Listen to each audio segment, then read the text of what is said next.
My last job was as a writer for the CBS Evening News with Katie Couric.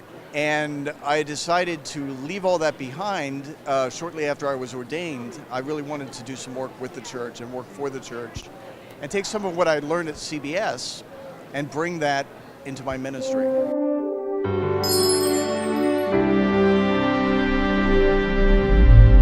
I began my career as a writer and producer for CBS News. And I worked for CBS for 26 years, first in Washington and then in New York, and worked for a variety of programs, including the CBS Evening News, 60 Minutes 2, 48 Hours.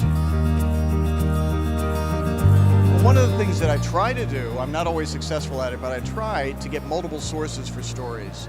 So if I put something on the blog, I will very often put 2 or 3 sources and 2 or 3 excerpts from different stories to show its validity and its trustworthiness. And I also try, if there's something that's particularly controversial or contentious, I'll try and give balance and try and tell both sides of the story if I can. And if there's something that is a particular problem with church teaching or something particularly complicated or nuanced, I will always let the church have the last word in church teaching. The catechism is a great resource. One of the problems in the media now is that so much of it is market-driven and money-driven. They want those eyeballs, they want those clicks, and very often they will twist or misrepresent news, particularly in headlines, to attract attention and to get people to read and get people to watch. I can understand that impulse, but you have to be fair, and you have to not bend the story a certain way to try and provoke people.